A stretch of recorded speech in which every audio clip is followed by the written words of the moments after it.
Bonjour peuple de Dieu, bon matin à vous tous.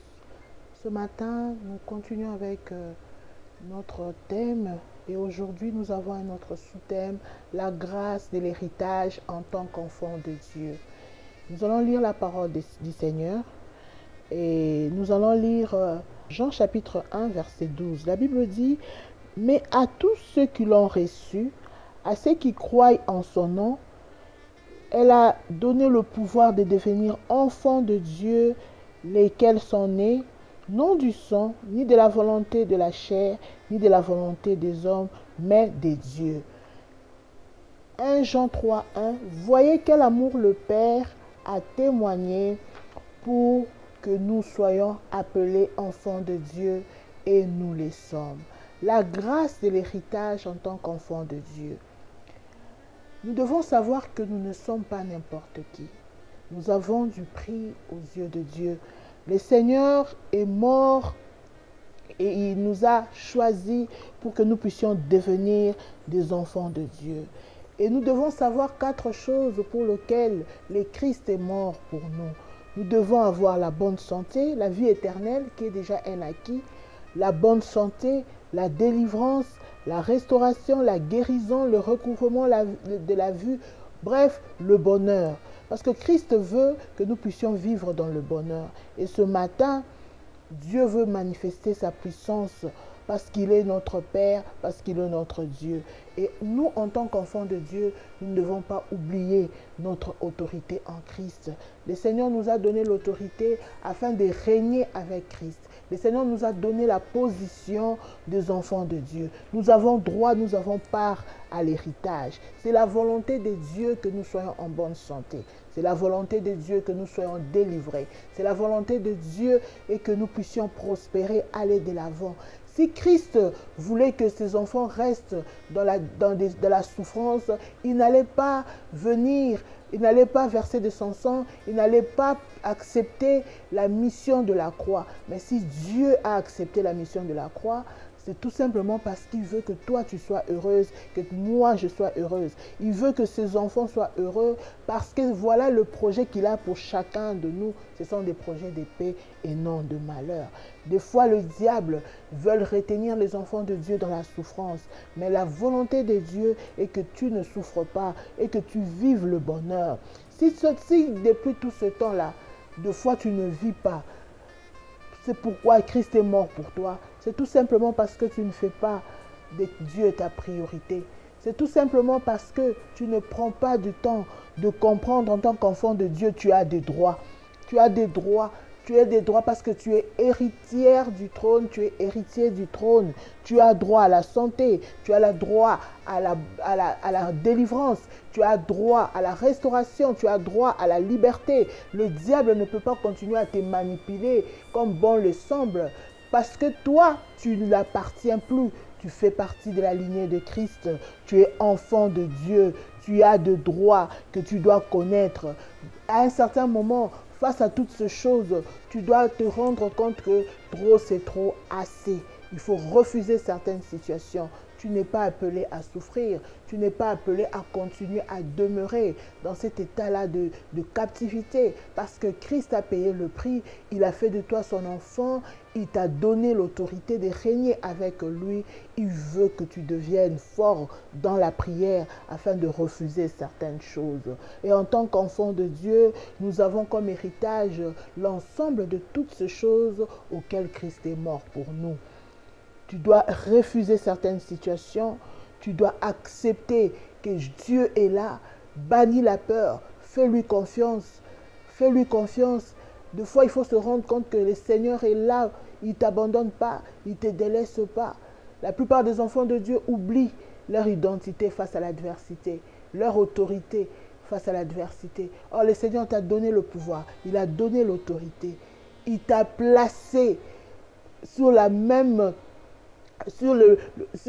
place que lui, parce que tu es un enfant de Dieu. Donc tu es un Dieu, tu es appelé à régner, tu es appelé à vaincre, tu es appelé à être championne, tu es appelé à réussir dans tout ce que tu fais. C'est une grâce d'être enfant de Dieu. Le Seigneur a tellement aimé le monde qu'il a donné son Fils. Le Seigneur lui-même, dans ce verset, il a fait de nous ses enfants. Nous portons le nom de Dieu. Nous avons le nom de Dieu. Quelle puissance, quelle autorité. Je ne vois pas un parent, un père qui aimerait que son enfant puisse rester dans la souffrance, rester dans la difficulté, rester dans les tourments. Chaque chose a un début, chaque chose a une fin.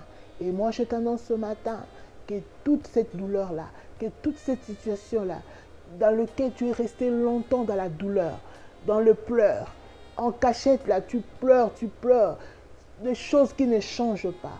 Dieu est capable de changer ton histoire. Seulement, il veut que tu comprennes, tu n'es pas n'importe qui, tu es enfant de Dieu.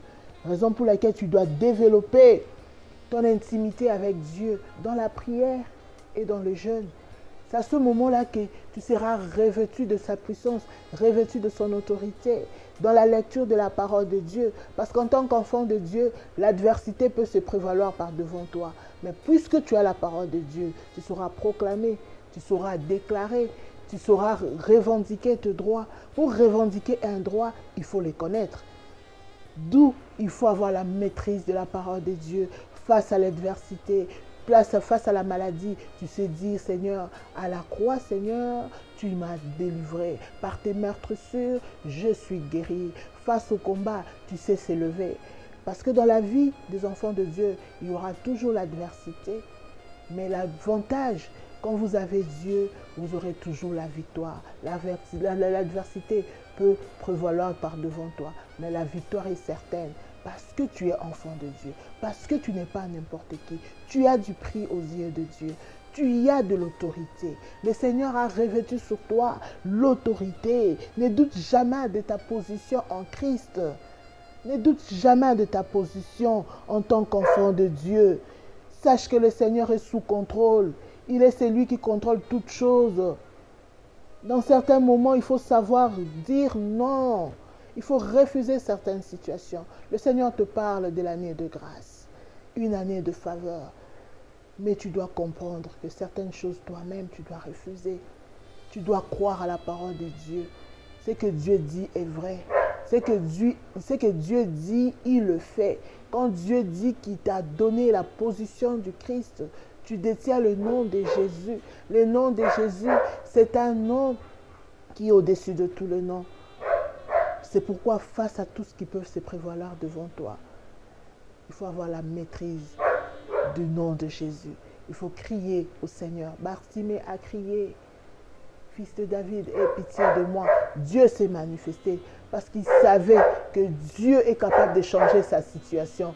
Tu dois savoir ce matin que tu es enfant de Dieu. Des fois, le diable se présente par devant toi pour te distraire. Des fois, le diable se présente pour te montrer qu'il t'a vaincu, que c'est lui qui est puissant.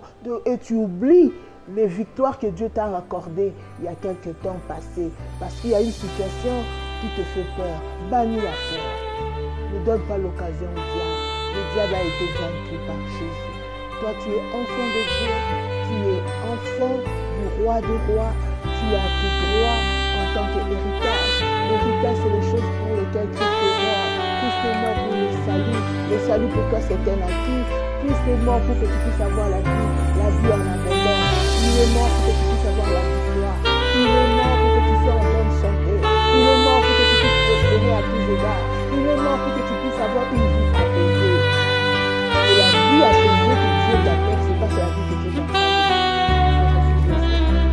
Il faut connaître ses droits. Lorsque tu pries avec Dieu, lorsque tu déclares avec Dieu, même le temps de la famille va se rendre compte que celui-là, connaît ses droits. Donc je ne peux plus le manipuler.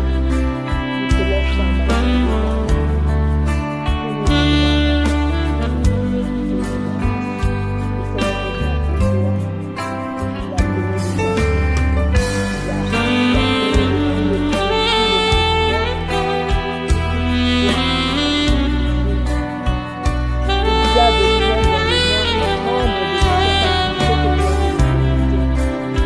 Tu as de l'autorité. Tu as seulement de l'autorité.